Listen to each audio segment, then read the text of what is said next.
네, 오늘은 4월 6일 화요일입니다. 본문은 누가복음 24장 36절에서 53절의 말씀, 누가복음 24장 36절에서 53절의 말씀이 되겠습니다. 제가 말씀을 봉독합니다. 이 말을 할 때에 예수께서 친히 그들 가운데 서서 이르시되 너희에게 평강이 있을지어다 하시니 그들이 놀라고 무서워하여 그 보는 것을 영으로 생각하는지라.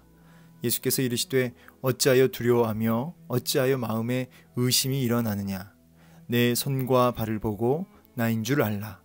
또 나를 만져보라. 영은 살과 뼈가 없으되 너희 보는 바와 같이 나는 있느니라.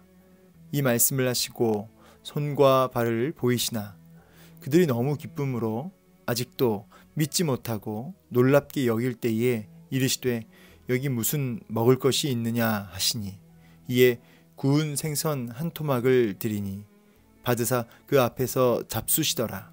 또 이르시되 내가 너희와 함께 있을 때에 너희에게 말한 바 곧 모세의 율법과 선지자의 글과 시편에 나를 가리켜 기록된 모든 것이 이루어져야 하리라 한 말이 이것이라 하시고 이에 그들의 마음을 열어 성경을 깨닫게 하시고 또 이르시되 이같이 그리스도가 고난을 받고 제3일에 죽은 자 가운데서 살아날 것과 또 그의 이름으로 죄사함을 받게 하는 회개가 예루살렘에서 시작하여 모든 족속에게 전파될 것이 기록되었으니 너희는 이 모든 일의 증인이라.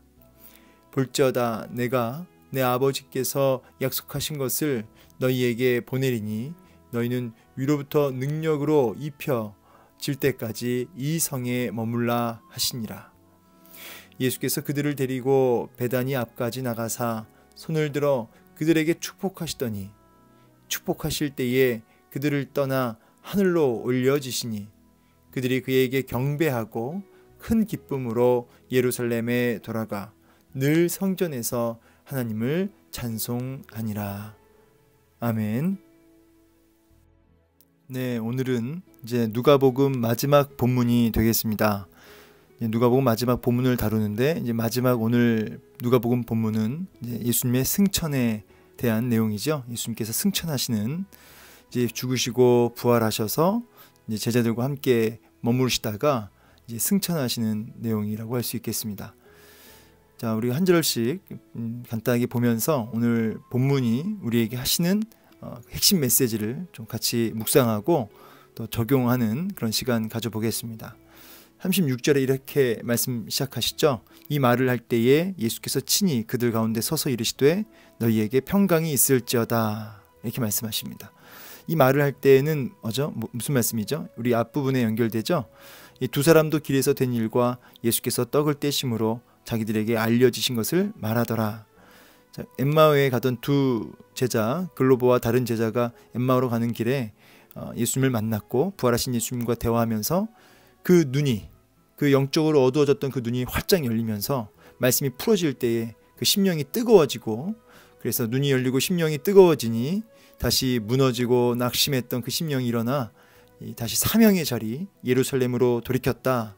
순종의 자리로 나아갔다라는 우리 말씀을 이제 보았습니다. 자, 이렇게 돌아와서 다른 것이 아니라 그 부활의 주님, 말씀을 풀어주신 주님을 이제 간증하고 그 주님을 말하게 됩니다. 부활의 주님을 말하게 됩니다. 여러분, 이렇게 만나고 경험하고 체험해야 말할 수 있죠. 우리가 목사님의 하나님, 부모님의 하나님이 아니라 나의 하나님으로 내가 직접 부활의 주님을 대면하고 그래서 닫혀있던 눈이 활짝 열리고 말씀이 풀어지고 깨달아지고 우리의 심령이 뜨거워지는 이런 여호와의 선하심을 맛보아야 하는 이런 일들이 나에게 있어질 때에 우리도 누가 뜯어 말려도 그 주님을 말하게 되는 거죠. 그 부활의 주님을 그 복된 소식을 말할 수밖에 없는 겁니다. 이 말을 할 때에 예수께서 그들에게 뭐라고 합니까? 평강이 있을지어다. 저는 이 그들 가운데 서서라는 표현도 잊지 않았으면 좋겠어요.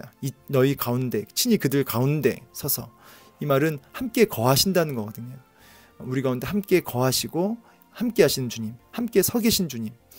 이것을 뭐 교리적인 단어로 바꾸면 우리 가운데 임재하시고, 그죠? 또 통치하시는 주님, 다스리시는 주님, 떠나 계시거나 버려두시거나 외면하시거나가 아니라 우리가 고난 중에 있든 또 환난 중에 있든 아니면 우리가 감사한 자리에 있든 한결같이 우리 가운데 서서 우리 가운데 임재하시고 우리를 통치하시고 다스리시는, 함께하고 계시는 주님이심을 기억하시길 원합니다. 그 주님이 함께 서서, 그 부활의 주님이 함께 통치하고 계시며 임재하고 계셔서 뭐라고 말씀하시죠? 평강이 있을지어다 라고 샬롬을 외치시죠. 주님이 이 땅에 오신 이유가 무엇이냐라고 물어보신다면, 주님이 이 땅에 오신 이유는 우리에게 진정한 평강을 주시기 위해서 오셨다, 이렇게 해도 말씀드려도 과언이 아닙니다. 우리에게 평강 주시기 위해 오셨다. 여러분, 예수님께서 그 십자가의 의미를 제가 설명하면서 많은 사람들이 하나님의 사랑, 죄인들을 향한 하나님의 사랑을 이제 가장 먼저 이야기하지만은, 그러나 사실 십자가는 이 사랑의 개념보다 저는 사실은 이 공의, 하나님의 죄에 대한 형벌, 심판, 그것이 자신의 아들 예수 그리스도께 다 쏟아부어진 사건, 그래서 하나님의 공의와 또 모든 언약을 성취하시는 하나님의 그 신실하심을 잘 드러낸 사건이 바로 이 십자가다. 그래서 하나님의 공의와 언약을 성취하시는 하나님의 신실하심을 잘 드러내 보이는 것이 십자가의 첫 번째 의미이고, 죄인들을 향한 하나님의 사랑을 확증하신 사건이 바로 십자가다라고 말씀을 드릴 수 있습니다. 자, 근데 이 십자가의 이 의미를 딱 한 단어로 말하면 샬롬이죠. 샬롬, 평강, 하나님의 공의와 하나님의 신실하심, 또 그분의 사랑. 그래서 이것을 통해서 결국은 궁극적으로 샬롬을 이루시는 거예요. 하나님과 우리와의 샬롬, 그죠? 아이고 죄송합니다. 우리와의 샬롬, 그리고 우리 인간과의 또 샬롬. 그래서 하나님과 우리 사이에 참된 평강을 이루시고 막힌 담을 허시고 참된 샬롬, 평강을 주시고, 또 인간과 인간 사이에 참된 평강을 주시는, 그래서 참된 샬롬을 이 땅 가운데 이루시기 위해서 오셨다, 십자가를 지셨다라고 말씀을 드릴 수 있겠습니다. 자, 이런 샬롬, 그래서 우리는 이 샬롬을 반드시 사수하는 삶을 사셔야 됩니다. 샬롬을 누리는 삶을 사셔야 돼요. 저는 이 부분에 대해서 하이델베르크 이문을 좀 참고했으면 좋겠는데요. 하이델베르크 이문에 보면은 하나님의 위로를 누리기 위해 알아야 할 지식들 이제 3가지가 나옵니다. 하이델베르크 요리문답 이문을 보면 이 위로라는 게 결국은 또 평강이라는 단어로도 같이 그 묵상을 하면 연결된다고 생각합니다. 하나님의 샬롬, 하나님의 평강, 하나님의 위로를 우리가 이 땅에서 누리려면 특별히 알아야 할 지식 3가지가 있다고 하는데, 그게 뭐냐면 나의 죄, 내가 얼마나 큰 죄인인지, 그리고 내가 입은 어떤 구원, 내가 얼마나 큰 사랑을 입었는지, 이것에 대해서 또 감격하고 감사하는 이 3가지 지식들이 어떻게 감사해야 될지까지 알고 있어야, 그것을 깨닫고 있어야 우리가 하나님의 평강을 충만하게 누리며 또 전하며 살 수 있는 것이죠. 네. 그래서 날마다 이 십자가를 묵상하면서, 부활의 주님을 묵상하면서 내가 얼마나 큰 죄인인지와 어떤 구원을 입었는지와 그리고 그분에 대한 감사에 대해서 묵상할 수 있기를 소망합니다. 자, 그래서 다시 돌아가서 이 평강을 사수하라. 네, 오늘도 우리의 죄를 또 받은 구원의 은혜를 또 감격하며 감사하며 그것을 사수할 수 있어야 된다라고 말씀하고 계시죠. 묵상할 수 있죠.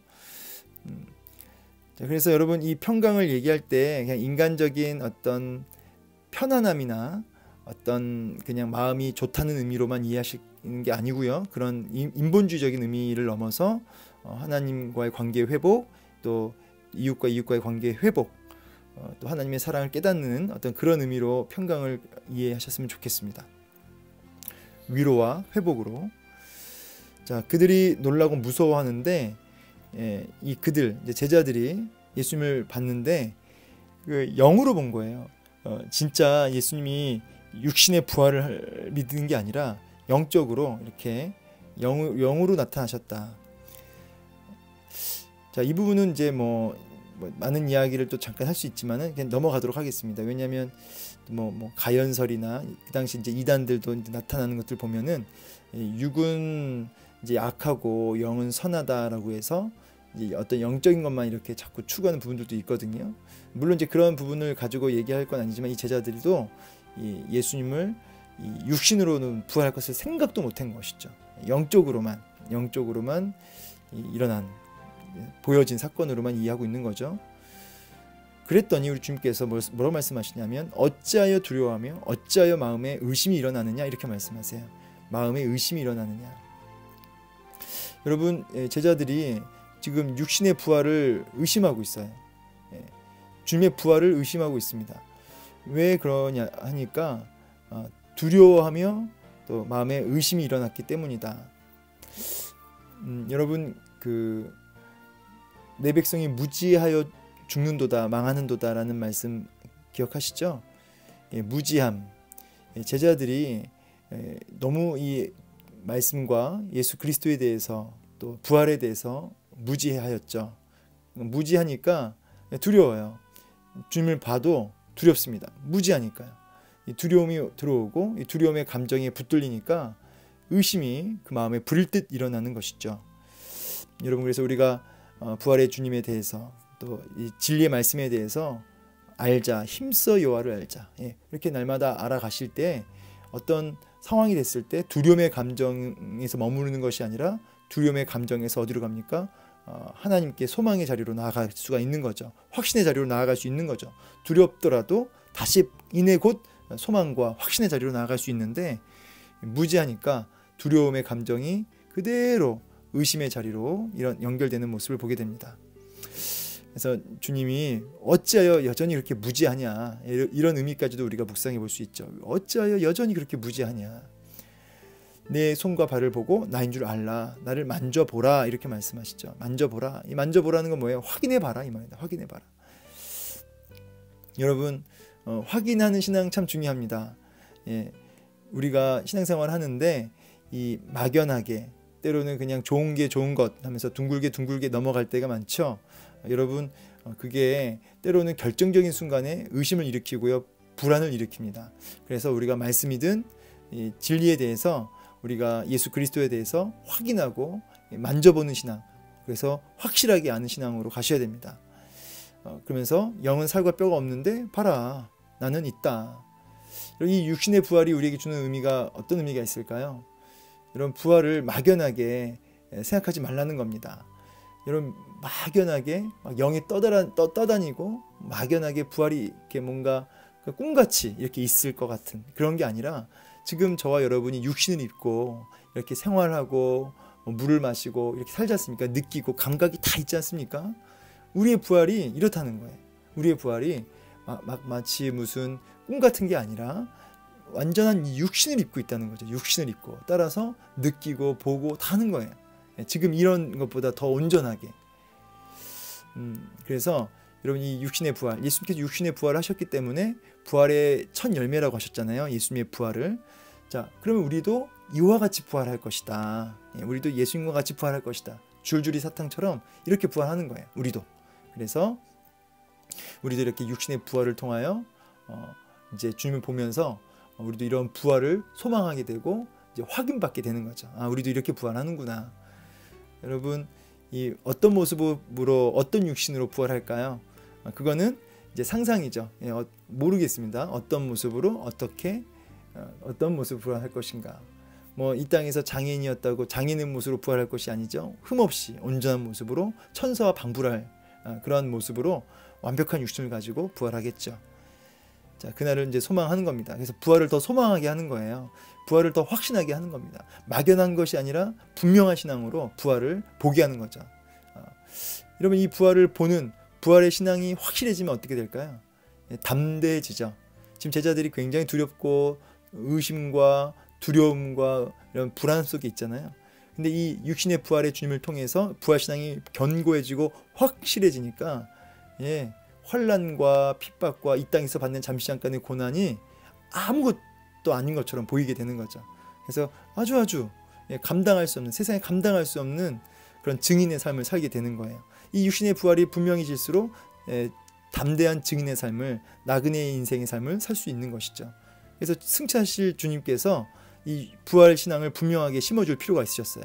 왜요? 증인의 삶을 확실하게 살라고, 주님이 주시는 기쁨을 이 땅에서 누리며 살라고, 샬롬, 평강을 온전히 누리며 살라고, 이 육신의 부활에 대해서 제자들이 분명하게 깨닫기를 원하셨죠. 그런데 이제 보면은 이제 그들이 너무 기쁨으로 아직도 믿지 못하고 놀랍게 여길 때에, 저는 이 표현이 참 재밌습니다. 그들이 너무 기쁨으로 아직도 믿지 못했다. 그러니까 여전히 믿지 못한 거죠. 이 제자들이, 그러니까 참 뭐랄까, 주님께 말씀을 해 주셔도 참 기쁜데, 일단 감정은 뭐야? 기쁜 감정이에요. 왜냐하면 그토록 보고 싶은 주님이 앞에 계시니까 기뻐요. 그런데 여전히 무지하여 이 부분이, 눈이 아직도 활짝 열리지 못하고 여전히 그 믿음이 막 일어나지 못한 것입니다. 그냥 놀라울 뿐이죠. 여러분, 우리 신앙생활 할 때 우리 수준으로 예수님을 보시면 안 돼요. 우리 수준으로 신앙생활 하시면 안 됩니다. 내 수준과 예수님의 수준이 같다고 생각하시면 안 됩니다. 우리 상상과 우리의 수준을 훨씬 넘어 계시는 그 측량할 수 없는 주님, 내 수준을 가지고 신앙생활 하지 말아라. 하나님이 어떻게 놀랍게 역사하실지 모르니까 그것을 기대하며 소망하며 내 수준 속에서 주님 보지 말고 하나님의 그 측량할 수 없는 수준에서 우리를 이끌어 가신다는 사실을 기억하고, 여러분, 그렇게 신뢰하며 나아갈 수 있는, 소망하며 나아갈 수 있는 그런 믿음이 우리 안에 일어나길 소망합니다. 자, 주님께서 참 친절하시죠. 제자들이 기쁜 건 알겠는데 믿음이 막 부활신앙이 확실하게 서지 않으니까 주님이 더 디테일하게 뭐 먹을 거 있느냐라고 물어보세요. 그래서 직접 그 먹는 모습까지 이렇게 지금 보여주시죠. 얼마나 친절하십니까? 주님이 제자들 부활신앙 심어주시려고, 육신의 부활신앙 심어주시려고 이렇게 먹는 것까지 굳이 오셔가지고 이 중요한 시간에 그 먹는 모습을 보여주시는 거예요. 환영 아니다 하면서 확증해 보이시죠, 부활신앙을. 자, 그러면서 예수님께서 말씀하십니다. 내가 너희와 함께 있을 때 말한 것들 기억해라. 모세 율법과 선지자 또 시편, 그 모든 그 기록된 것 내가 그거 성취한 것이다. 그 한 말이 다 이루어진 것이다. 라고 예수님께서 말씀을 깨달아 알게 하시죠. 그래서 중요한 말씀 45절, 이에 그들의 마음을 열어서 성경을 깨닫게 하셨다. 자, 그 성경이 깨달아지는 게 진짜 중요하거든요. 진리가 깨달아지는 것이 샬롬을 누리는 삶, 그리고 증인의 삶을 살 수가 있는 것이에요. 근데 이 성경이 깨달아지는 거는 어떻게 돼요? 마음을 열어주셔야 돼요.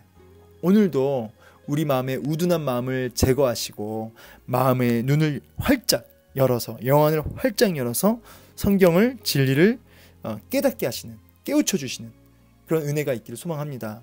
그래서 우리가 겸손하게 엎드려 기도하셔야 돼요. 성령의 도우심을 구하셔야 돼요. 마음을 열어주소서. 그래서 눈을 열어주소서, 우둔한 마음을 제거하소서, 그래서 성경을 깨우쳐 알게 하소서.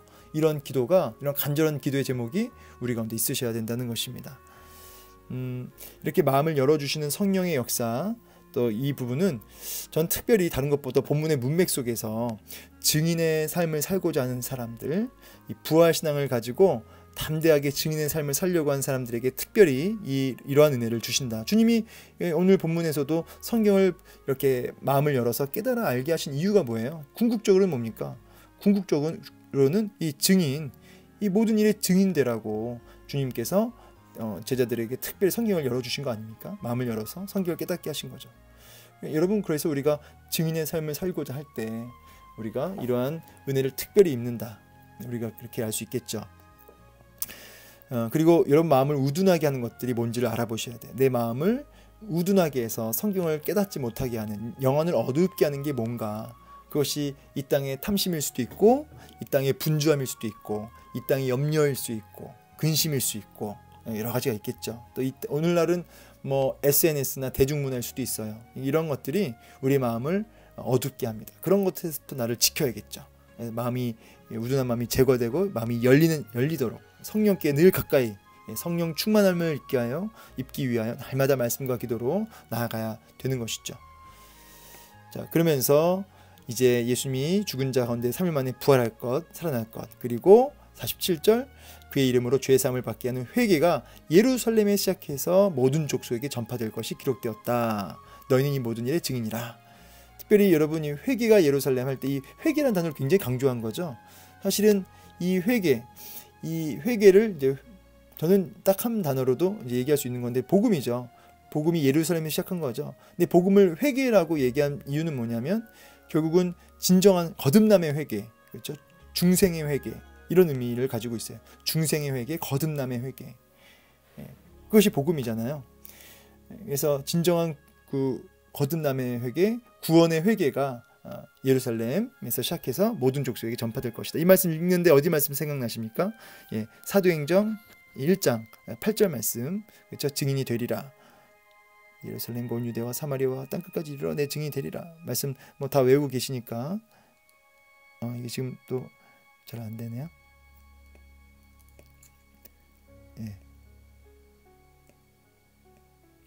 오직 성령이 너희에게 임하시면 너희가 권능을 받고 예루살렘과 온 유대와 사마리아와 땅끝까지 이르러 내 증인이 되리라 하시니라. 그래서 이 예루살렘으로부터 시작해서 땅끝까지 증인이 되리라.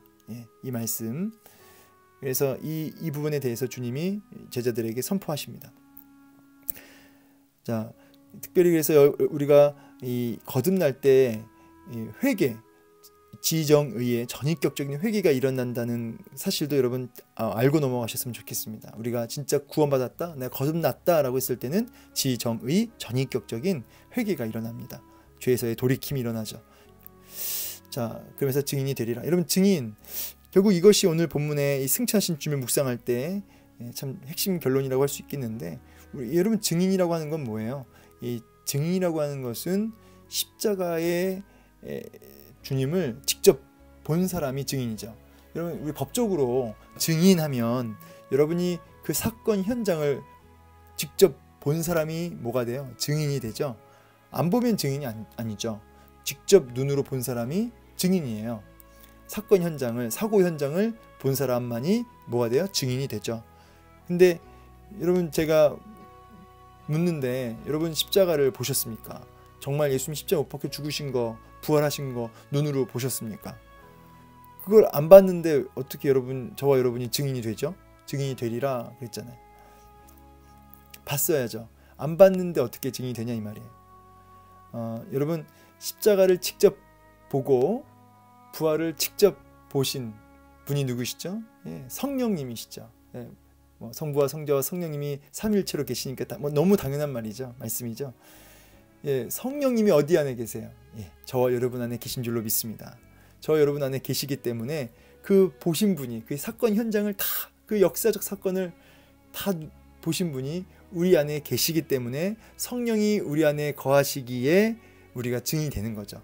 육신의 눈으로는 직접 본 건 아니지만 그것을 성령께서 직접 보시고 그 보신 영이 우리 안에 거하셔서 우리가 증인이 되는 것이에요. 그래서 성령이 너희에게 임하시면 증인이 되리라, 이렇게 연결되는 거예요.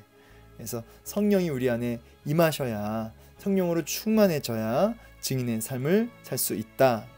그래서 이 증인, 여러분, 다른 것이 아니라 우리가 보고 들은 것들을 이야기하고 말하는 거잖아요.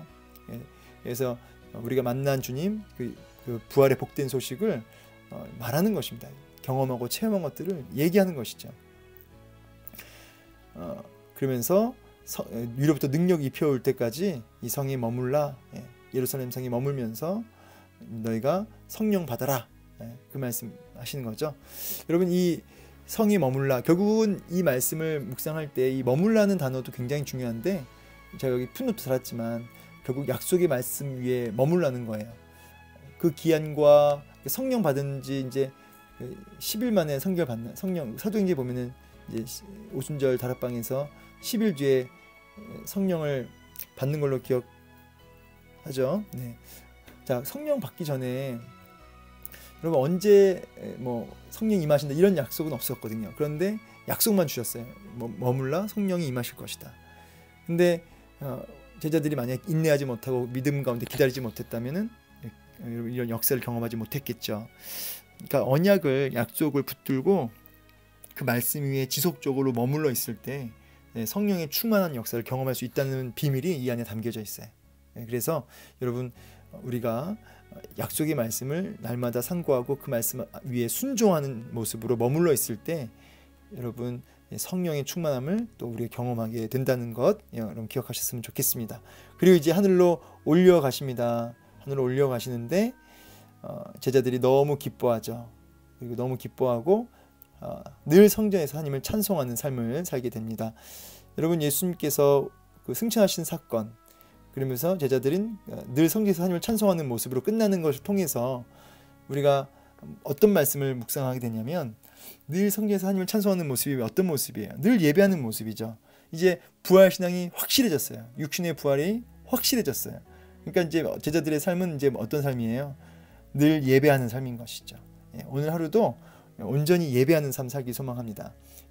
경배하는 삶, 늘 온전히 주님을 예배하는 예배로 찬송으로 하루를 가득 채우는 우리 모든 순간을 채우는 저 여러분의 삶이 되기를 소망합니다. 예수님의 승천에 대해서 여러분 우리가 공부할 게 참 많긴 합니다. 그러나 이제 또 우리가 뭐 성탄절, 뭐 순환절, 부활절 지키는데 우리 승천하신 주님, 이 승천하신 주님을 우리가 묵상하시면서 우리가 진정한 증인의 삶, 그리고 예배자의 삶 우리가 살 수 있어야 되겠다라는 부분을 우리가 기억할 수 있으면 좋겠어요. 이 칼빈의 말만 좀 읽고 마치겠습니다. 칼빈은 이렇게 말했다. 하늘로 올라가심으로 인해 그리스도는 그의 육신으로 임재를 우리 시야에 거두어 가셨지만 그것은 여전히 순례자로 남아 이 땅에서 그리스도를 따르는 신자들과 함께 거하심을 중단하기 위함이 아니라 하늘과 땅을 더 직접적인 권능으로 다스리시기 위함이다. 아멘. 그래서 이 승천의 사건은 어떤 의미냐면 우리와 함께하고 계시고 우리를 더 직접적으로 통치하시고 다스리시기 위한 사건이 승천이다 이 말이에요. 그래서 오늘도 주님이 우리와 함께하고 계시고 더 우리 속에 거하셔서 직접적으로 우리를 다스리시고 통치하신다. 이걸 느끼니까 어때요? 이걸 깨달으니까 어때요? 감격하고 기뻐하고 증인의 삶을 담대하게 살 수 있게 되는 것이죠. 오늘도 우리를 통치하시는 그 주님 안에서 증인의 삶을 담대히 감당하시는 저 여러분 되기를 소망합니다. 감사합니다.